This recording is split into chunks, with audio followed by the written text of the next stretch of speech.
മൃണാൾ ചെയ്യാൻ ശ്രമിച്ചിരുന്നു പറഞ്ഞാൽ ഒരു ബഡ്ജറ്റിൽ എത്തിക്കുക എന്ന് പറഞ്ഞിട്ടൊരു കൺസെപ്റ്റാണ്. പണ്ട് പൊറോട്ട എന്തെങ്കിലും മേടിക്കും, പൊറോട്ടയ്ക്ക് തന്നെ ഒരു നല്ല മാർജിൻ അവർക്ക് ലാഭം കിട്ടും. അപ്പം പൊറോട്ട വിറ്റ് പോട്ടെന്ന് പറഞ്ഞ് ഗ്രേവി അല്പം കൊടുക്കും. അവരപ്പം വേറൊരു പ്രോഡക്റ്റിനെ പ്രൊമോട്ട് ചെയ്യാനാണ് ഈ ഗ്രേവി പുഷ് ചെയ്തുകൊണ്ടിരുന്നത്. ഈ മൃണാളിൻ്റെ കൺസെപ്റ്റിൽ ഒരു ഇപ്പോൾ ആൾക്കാർ ഒരു നെഗറ്റീവായിട്ട് കാണുന്നതെന്ന് വെച്ച് കഴിഞ്ഞാൽ ഫുൾ ഇത് ഓരോന്ന് നമ്മൾ ആവശ്യത്തിനുള്ളത് മേടിച്ച് വരുമ്പം നോർമലി ഈ ബഡ്ജറ്റ് എന്നുള്ളതിൻ്റെ മുകളിലോട്ട് പോകും. അവരുടെ പ്രോഫിറ്റും പോവും, ഇത് ലോസിലോട്ട് എൻ്റർ ചെയ്യും.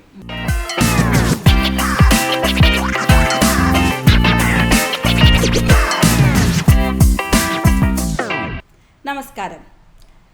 ഫുഡ് ഇൻസൈറ്റ് വിത്ത് അജാസ് എന്ന പോഡ്കാസ്റ്റിൻ്റെ 6ാം എപ്പിസോഡിലേക്ക് ഏവർക്കും സ്വാഗതം. നമസ്കാരം സാർ. ഹായ്.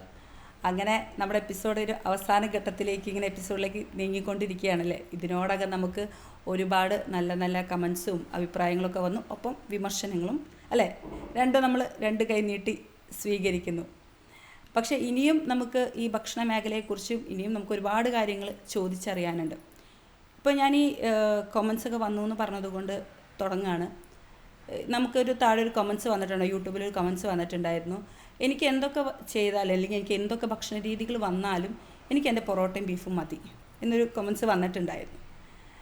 അത് സത്യം പറഞ്ഞാൽ ഒരു വാല്യുബിൾ അല്ലെങ്കിൽ നമ്മളത് കണക്കിലെടുക്കേണ്ട ഒരു കമൻ്റായിട്ട് തോന്നി. കാരണം എന്താണെന്ന് വെച്ചാൽ മലയാളികളുടെ ഭക്ഷണ രീതി എന്ന് പറയുന്നത് ഒരു സീസണൽ ട്രെൻഡാണ് അല്ലേ.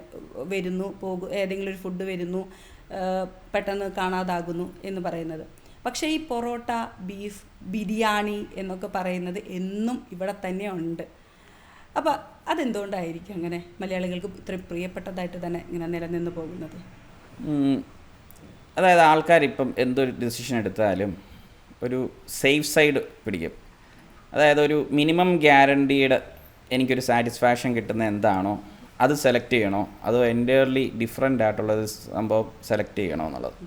എൻ്റയർലി ഡിഫറെൻ്റ് ആയിട്ടുള്ളൊരു സംഭവം സെലക്ട് ചെയ്യുമ്പോൾ ചിലപ്പം നമുക്ക് ഉദ്ദേശിക്കുന്നതിലും സാറ്റിസ്ഫാക്ഷനെക്കാട്ടും കൂടുതൽ നമുക്കൊരു ഡിലൈറ്റ്ഫുൾനെസ് കിട്ടാൻ സാധ്യതയുണ്ട്. ചിലപ്പോൾ ഇത് നേരെ തിരിയാനും സാധ്യതയുണ്ട്.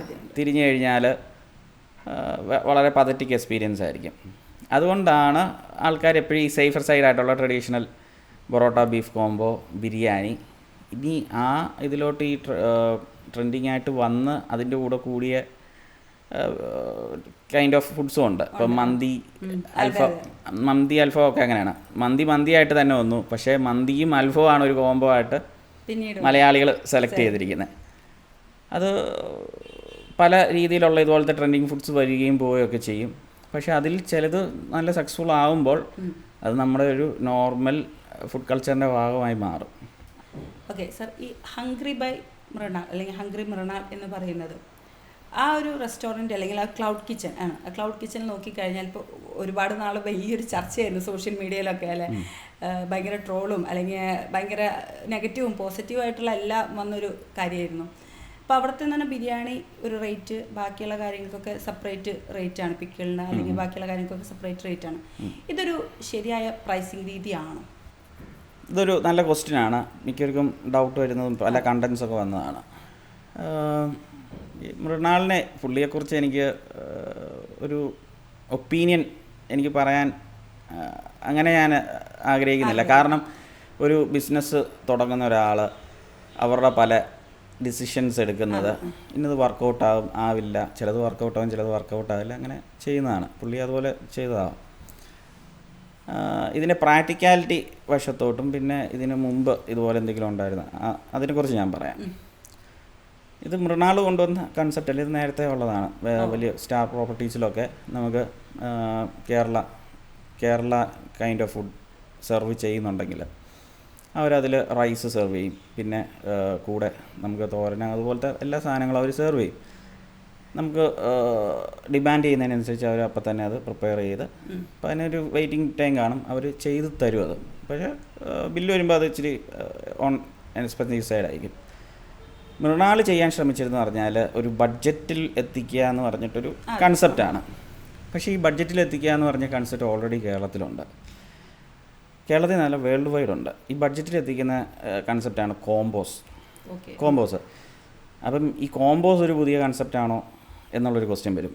കോംബോസ് ഒരു പുതിയ കൺസെപ്റ്റ് അല്ല. കോംബോസ് വർഷങ്ങളായിട്ട് നമ്മുടെ നാട്ടിലുള്ളതാണ്. കോംബോസിൻ്റെ ഏറ്റവും വലിയ എക്സാമ്പിളാണ് നമ്മുടെ സാധാരണ കേരള മീൽസ്. കേരള മീൽസ് എന്ന് പറയുന്നതാണ് വേൾഡിലെ ഏറ്റവും ബെസ്റ്റ് കോംബോ. ചോറുണ്ട്, അതിൻ്റെ കൂടെ സൈഡ് കറികളുണ്ട്, ഇനി ചിലർ മീൻ കറി തരും, എല്ലാം തരും. അതൊരു കോംബോ ആണ്. കേരള മീൽ എന്ന് പറയുന്ന ഒരു കോംബോ ആണ്. പക്ഷെ എല്ലാവരും അത് ഒറ്റ ഒരു ഫുഡായിട്ടാണ്. ഓക്കെ, അതെ, ഒരു കോംബോ ആണ്, ഒരു മീലാണ്. പിന്നെ അതിൻ്റെ കൂടെ സ്പെഷ്യൽസ്, മീൻ വറുത്തതോ മീൻ കറിയോ അല്ല ബീഫ് ഫ്രൈയോ ഒക്കെ വാങ്ങിക്കും. അത്രേ ഉള്ളൂ. ഇപ്പോൾ ഓൾറെഡി ഈ ബഡ്ജറ്റിൻ്റെ സൊല്യൂഷനുണ്ട്.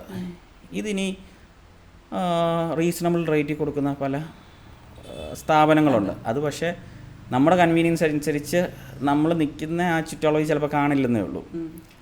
അപ്പം അങ്ങനത്തെ സ്ഥാപനങ്ങൾ വന്നാൽ സോൾവ് ചെയ്യാവുന്ന ഇഷ്യൂസേ ഉള്ളൂ. ഇനി ഈ കോംബോസ് ഈ മീൽസിൽ മാത്രമാണോ നിൽക്കുന്നത് എന്നുള്ള അടുത്ത ക്വസ്റ്റ്യൻ. കോംബോ പോലത്തെ വേറൊരു സംഭവമാണ് ബിരിയാണി. ബിരിയാണി മേടിച്ചാൽ വേറെ സൈക്കറിയൊന്നും വേണ്ട. റൈസുണ്ട്, അതിൻ്റെ കൂടെ മീറ്റുണ്ട്, എല്ലാം ഉണ്ട്. അതൊരു വേറൊരു എക്സാമ്പിളാണ് കോംബോ. പിന്നെ വേറൊരു എക്സാമ്പിൾ എടുത്താൽ മന്തി ഒരു കോംബോ പോലത്തെ ഐറ്റമാണ്. അപ്പം ഇങ്ങനത്തെ കോംബോസ് ഓൾറെഡി എക്സിസ്റ്റ് ചെയ്യുന്നുണ്ട്. പിന്നെ ഇപ്പം ഒരു 10 വർഷമായിട്ട് കോംബോ ആയിട്ട് മെട്രോ സിറ്റീസിലൊക്കെ വന്ന് തുടങ്ങിയിരിക്കുന്നതെന്ന് പറഞ്ഞു കഴിഞ്ഞാൽ ഇപ്പോൾ ചൈനീസ് ക്യൂസൈൻ കാണും. ചൈനീസ് ക്യൂസൈനിൽ നൂഡിൽസ് ഇതൊക്കെ സെപ്പറേറ്റ് സെർവ് ചെയ്യുന്നതിന് പകരം നൂഡിൽസ് ഇത്ര പോർഷൻ, ചില്ലി ചിക്കൻ ഇത്ര പോർഷൻ, അങ്ങനെ ഒരു കോംബോ ആയിട്ട് ഉണ്ട്. അപ്പം ഈ മൃണാളിൻ്റെ കൺസെപ്റ്റിൽ ഇപ്പോൾ ആൾക്കാർ ഒരു നെഗറ്റീവായിട്ട് കാണുന്നതെന്ന് വെച്ച് കഴിഞ്ഞാൽ ഇത് ഓരോന്ന് നമ്മൾ ആവശ്യത്തിനുള്ളത് മേടിച്ച് വരുമ്പം നോർമലി ഈ ബഡ്ജറ്റ് എന്നുള്ളതിൻ്റെ മുകളിലോട്ട് പോകും. ഇതിൽ പോർഷൻ നോക്കണം, അങ്ങനത്തെ കുറേ ചലഞ്ചസ് ഉണ്ട്. എനിക്ക് തോന്നുന്നു ഇനി ഇപ്പം ഓൾറെഡി മൃണാൾ ഇങ്ങനൊരു സംഭവം കൊണ്ടുവന്നിരിക്കുന്നതുകൊണ്ട് ഓൾറെഡി എക്സിസ്റ്റിംഗ് ആയിട്ടുള്ളത് ഒന്ന് വിസിബിലിറ്റി കൊണ്ടുവന്നിട്ടുണ്ട് പുള്ളി.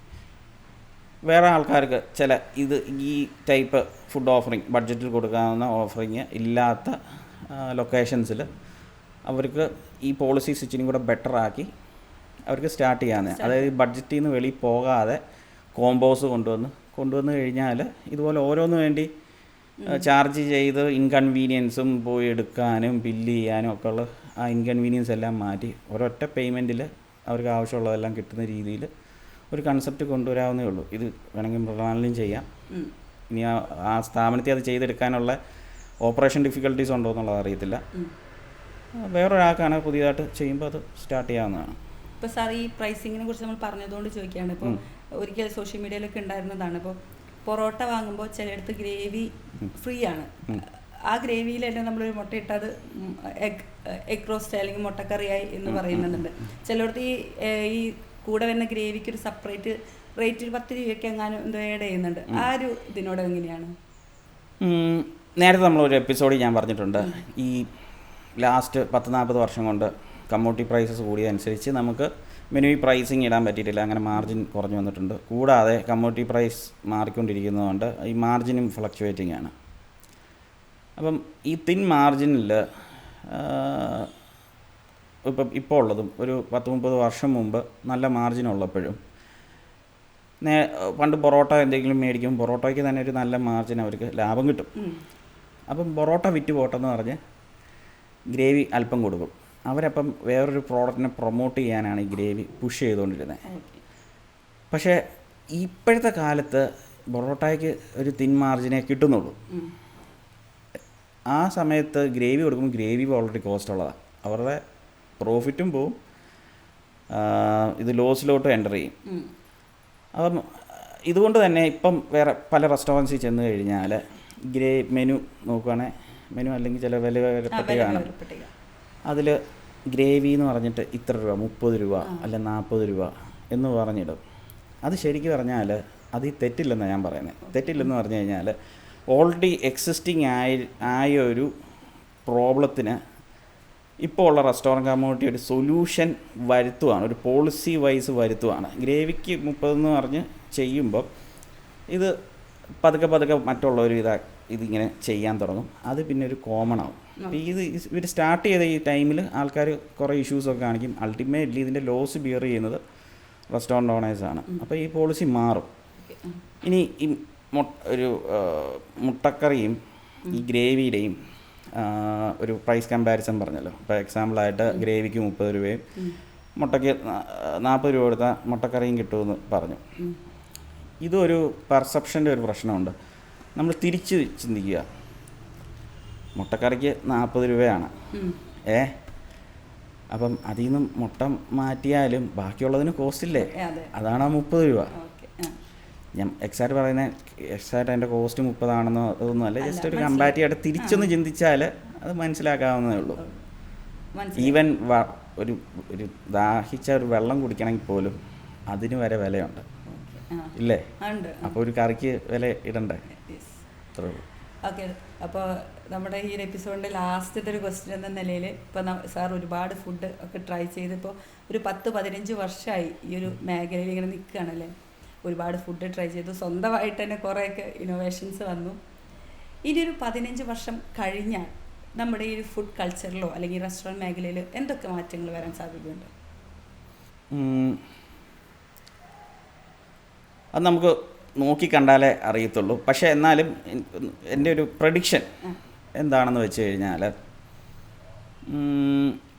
ഇപ്പം നമ്മുടേതെന്ന് പറയുന്നത് മലയാളികളുടെ ആയിരിക്കും ഉദ്ദേശിച്ചത് അല്ലേ?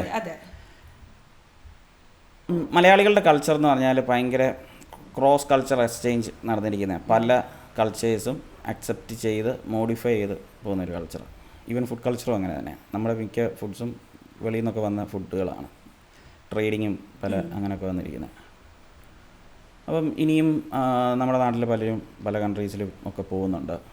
ഫുഡ് കൾച്ചർ മാത്രമല്ല, ഹെൽത്ത് ഹാബിറ്റ്സും ഡെവലപ്പ് ചെയ്യുന്നുണ്ട്. അപ്പം ഒരു ഫാഡ് എന്നുള്ള രീതിയിൽ ഒരു ടൈമിൽ കുറേ ബർഗർ പലയിടത്തും വന്നു, പാസ്ത അങ്ങനെയുള്ള കോണ്ടിനെൻ്റൽ ഫുഡ്സ് വന്നു, മന്തി വന്നു. മന്തിയൊക്കെ ഇപ്പോൾ നമ്മുടെ ഒരു പാർട്ടായി മാറി. അപ്പം അതുപോലെ നോക്കുകയാണെങ്കിൽ ഇനിയും വെളിയിലുള്ള പല ട്രെൻഡിങ് ആയിട്ടുള്ള ഫുഡ്സ് വരും. അതിൽ ഓപ്പറേഷണൽ വൈസ് പ്രോഫിറ്റബിളും കൺവീനിയൻസും ആയിട്ടുള്ളതും ആൾക്കാർ അക്സെപ്റ്റ് ചെയ്യുന്നത് ആയിട്ടുള്ളത് നമ്മുടെ ഫുഡ് കൾച്ചറിൻ്റെ ഭാഗമായി മാറും. അതൊന്ന്. രണ്ടാമത്തേന്ന് വെച്ച് കഴിഞ്ഞാൽ കൂടുതൽ ഹെൽത്തി ആയിട്ടുള്ള ഫുഡ് ഓപ്ഷൻസ് പ്രൊവൈഡ് ചെയ്യുന്ന റെസ്റ്റോറൻറ്റ്സും കാര്യങ്ങളൊക്കെ ഇനി വരും. അത് ആൾക്കാർ ഓപ്റ്റ് ചെയ്യാൻ തുടങ്ങും. കാരണം അത് വരുമെന്ന് പറയുന്നത് ഒരു ലാർജ് വോളിയം ഓഫ് ആൾക്കാർ അങ്ങനത്തെ സംഭവത്തിന് നീഡുള്ളത് കൊണ്ട് അത് ഓപ്റ്റ് ചെയ്യാൻ തുടങ്ങും. മാർക്കറ്റിൽ അതില്ലാത്തതുകൊണ്ട് അവർ സ്വന്തമായിട്ട് പ്രിപ്പയർ ചെയ്യാനോ അങ്ങനെയൊക്കെ ട്രൈ ചെയ്യും. പിന്നെ കൺവീനിയൻസ് കൊണ്ട് അവർക്ക് അതിൻ്റെ ബുദ്ധിമുട്ട് വരും. അപ്പം ഇതിൽ ആദ്യമായിട്ട് വരുന്ന പ്ലെയേഴ്സിന് ആദ്യമേ ചലഞ്ചസ് വരും. ആദ്യമേ ഒരു ഈ വിസിബിലിറ്റി കിട്ടാനൊക്കെ ഉള്ള ഇഷ്യൂസ് വരും.